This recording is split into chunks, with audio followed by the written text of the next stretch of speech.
terapêutica com a quarta e última aula. Estaremos abordando hoje a continuação da virtude medicinal, efeito global e um caso clínico. A questão da virtude medicinal é um conceito muito interessante porque permite entender que o organismo reage ou aproveita da substância no seu aspecto qualitativo. É por isso que muitos autores disseram que quando a pessoa é sensível a uma substância, tanto em dinamização baixa quanto alta, ele vai demonstrar alguma resposta. Então, nós temos aqui um conceito muito importante a respeito da diluição, porque a diluição não tem aquela dimensão que o Hahnemann atribuiu.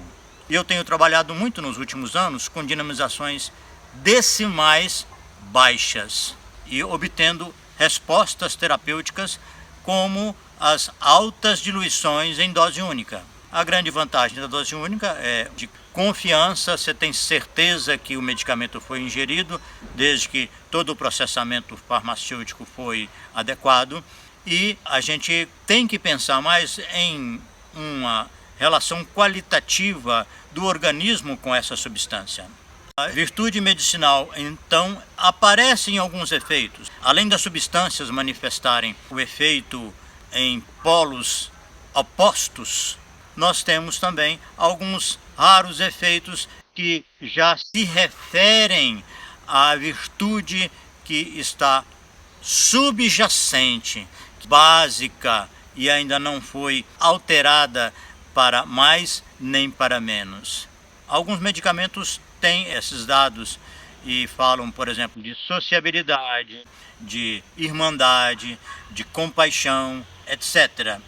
O que importa é nós entendermos que há alguns indícios e que provavelmente, embora isso seja uma indução, provavelmente toda substância mais experimentada venha a revelar informações objetivas mais claras a respeito de qual a virtude que está intrínseca, que está latente e que se pulveriza depois numa quantidade grande de efeitos que a caracterizam. Outro aspecto muito relevante é que nós trabalhamos com muita frequência com efeitos parciais.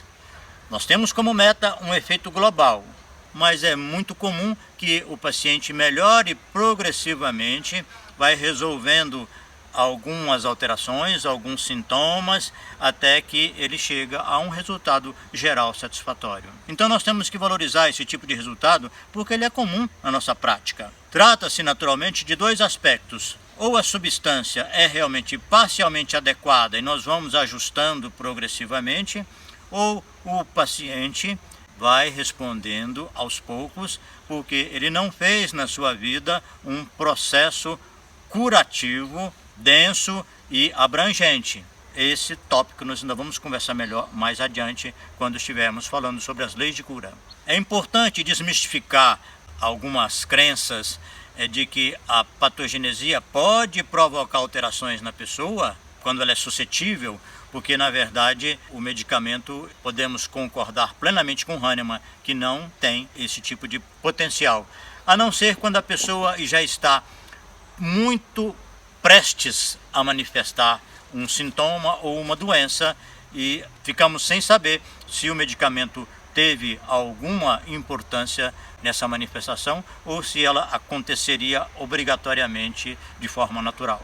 Também podemos citar rapidamente que é uma demonstração clara de ignorância da pessoa que ingere grandes quantidades de medicamento homeopático para mostrar que ele não tem efeito. Porque se ele já está diluído, a chance de ter algum efeito depende muito de um treinamento para observar esses efeitos patogenésicos que podem acontecer.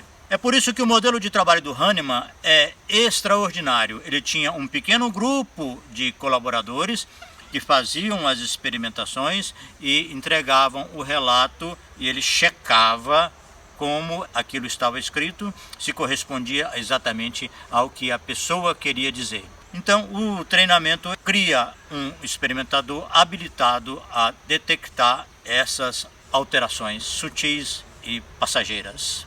Gostaria de apresentar agora um caso clínico que encerrou todo esse estudo dos efeitos ligados à substância de uma paciente de aproximadamente 40 anos que fez acompanhamento comigo durante um período de mais ou menos 6 meses, teve uma melhora das suas queixas depressivas e depois ela sumiu durante algum tempo, mais uns 6 meses. Reapareceu muito contente, dizendo que tinha feito um tratamento com o endocrinologista, foi diagnosticado hipotireoidismo, estava em uso de medicamento hormonal de reposição, mas que sentiu falta das consultas homeopáticas, da conversa, então ela estava retornando com esse objetivo. Ela me disse o seguinte, que nos últimos 3 meses, quando ela estava fazendo a investigação com o endocrinologista, ela voltou a frequentar o sítio onde os familiares todos se reuniam no final de semana, porque fazia 3 anos que ela não tinha tido coragem de ir lá novamente após a morte da sua mãe.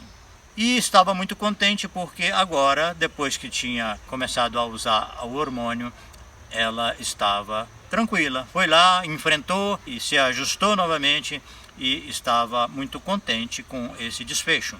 Daqui nós temos então 2 observações. Primeiro, ela não tinha me relatado esse dado durante o período anterior de acompanhamento homeopático.